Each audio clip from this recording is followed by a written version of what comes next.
Hi, welcome to the Cult TV Sofa. This is the fourth episode of my festive reaction to The Box of Delights. Last time we saw Kay shrink down and head to the pub where the gang is staying and meeting up. We discover they've taken Mariah, one of the girls that is staying at Kay's, to try and use her to find out where the box is. Kay tries to report Mariah being missing, but even though no one knows where she is, the police don't seem that bothered. At the bishop's party, someone puts on a Punch and Judy show, but we know it's not Cole Hawlins as he hurries away. The next day, with Mariah still missing, the children go down to the river to sail their boat, only to find the gang have hunted them down. And to escape, Kay uses the box to shrink them all down, and they climb aboard the toy boat and sail away. The story ends with their little boat heading towards a weir that threatens to capsize them. So let's see what happens in this episode.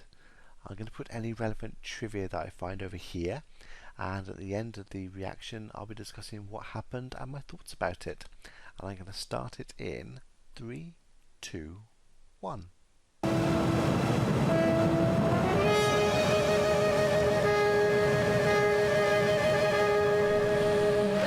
Scale-wise, there's no way they could have just held on. The impact of going down that would have been too much.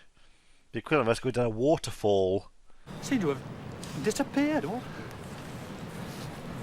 I suppose they don't know he's got the box, so they might not immediately think of magic. Might be hiding under the bridge. Better look, or dear Admiral want to know. Why? Wait!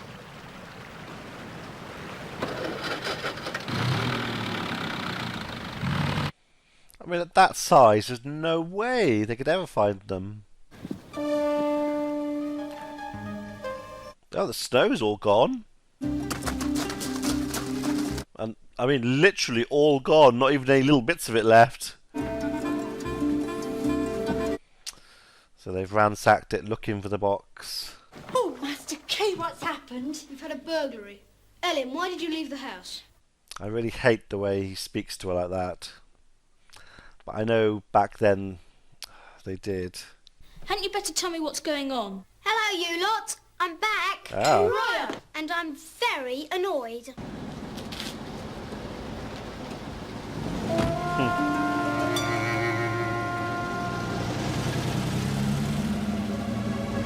So is that the car that turns into a plane? Yeah, it probably is. Hey, stop! What do you think you're doing? An alert. And whoosh, we were flying. That's quite cool, the way that the plates came up then to block the windows. And then...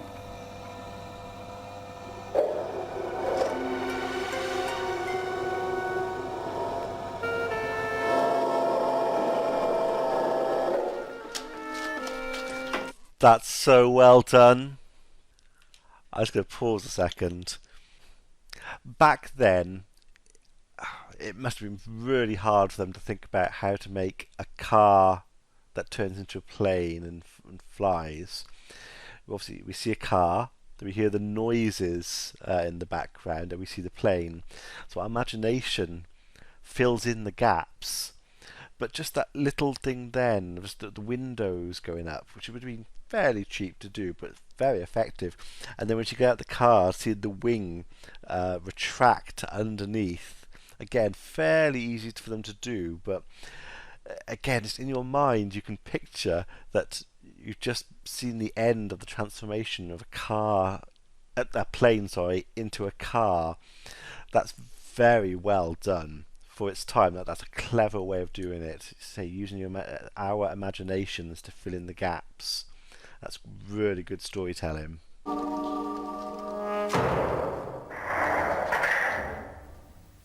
Mariah Jones. What do you do, and how do you do it? Ah, that you would soon learn if you joined us.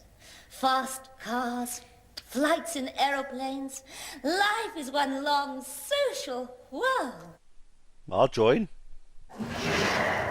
Ladies, ladies. She's seen all their faces though, now.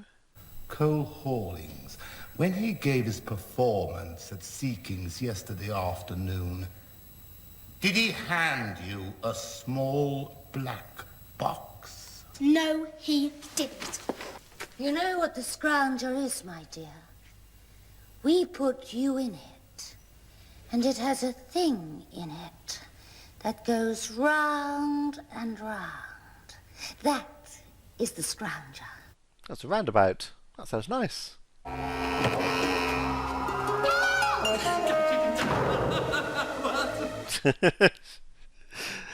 Love the way he speaks. And I slid out into the churchyard at Condicote, and the aeroplane was lifting up and flying away. Why have they let her go when she's seen their faces? Peter, I know where they took Mariah.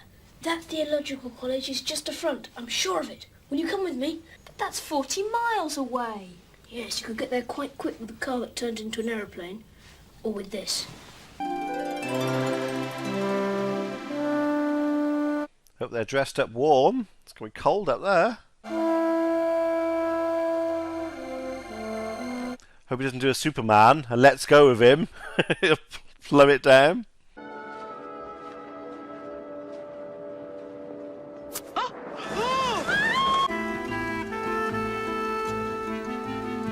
Dangerous going there with the box. Fearful place. I don't think we ought to risk those notices. Into the belly of the beast. I don't believe them. Why would they put them there then? For years I was scared of a notice that said bloodhounds, and there wasn't a bloodhound in the county. Are you coming?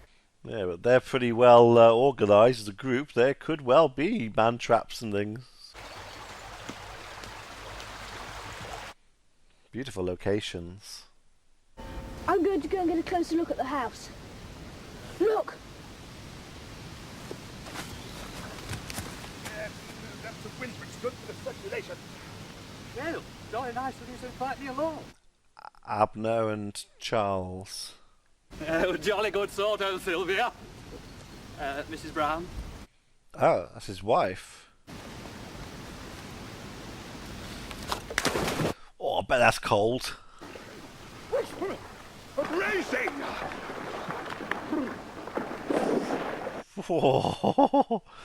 I can't swim at all, but that must be freezing in there.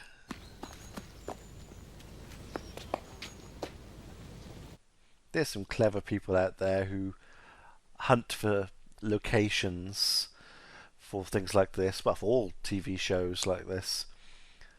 They find some good ones.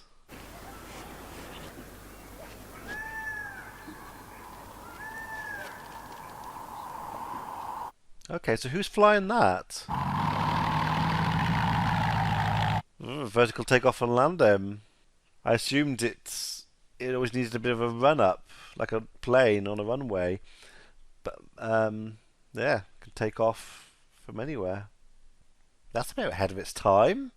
I wonder how our new guest is finding our accommodation.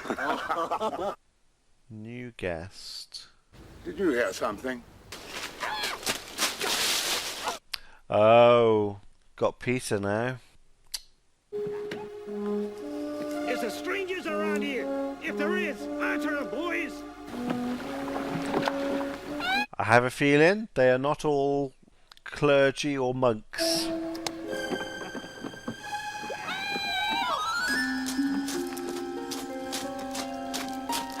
Oh, I didn't notice you there. That was a really nice effect. So that was their guest. Oh, Bishop of Tatchester. That was really nice, the way he popped up like that. It's your guardian's brother. He rang to see how she is. Caroline Louisa? We thought she was still with you. She left 2 days ago to come home. My God, they got like kidnapped half the county. You're quite wrong, Master Harker. The principal of that there training college is not a Mr. Brown. Hello, is that you, Your Reverence? It's the Inspector of Police speaking. If you've seen anything of a lad by the name of Peter...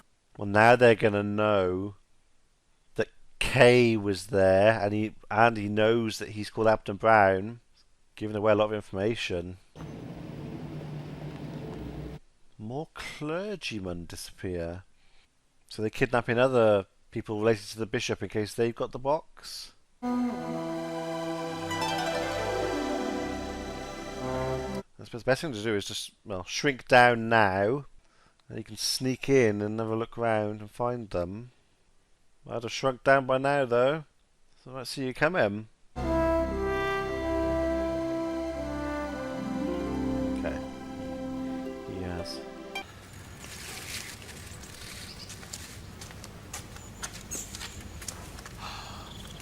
So is it a complete front and none of them, theologians, let's go with, are they all sort of dark magic people?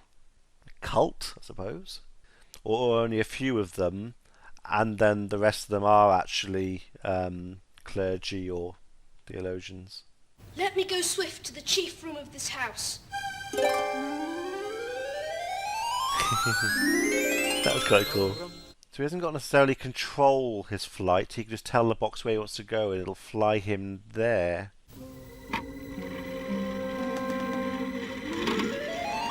Oh, no. Ooh. Well, if I knew why the orders was given, That is I might see magic. some sense in them, but to scrobble a lot of clergymen who can't afford a ransom worth a flea bite, plain foolishness. Ooh. Think you're in trouble. All these scrobblings to try and find a box that belongs to the old Punch and Judy man. That is, however, no longer in the hands of the old Punch and Judy man. So they're not magic, they're just stooges. Ab does magic, or he studies magic. Have you ever heard of Arnold of Tody? So Arnold's the original holder of the box. Arnold was a philosopher there in the Middle Ages. Come here. Did you ever hear of a certain Ramon Lully? Cole There Hawlins. he is. Ramon Lully travelled all through Spain and France and over the Alps into Italy just to meet this Arnold of Tody and to offer him his elixir of eternal life in exchange for Arnold's magic power. But legend has it that Arnold went into the past by means of the box, but once in the past, he could not get out of it. Because he didn't have the box. That's why Kay got lucky when he entered her and the Hunter's realm. That Ramon Lully got the box when Arnold entered into the past without it. Now think! But he still considers it Arnold's box. He said so. You do see who it is, don't you, Joe?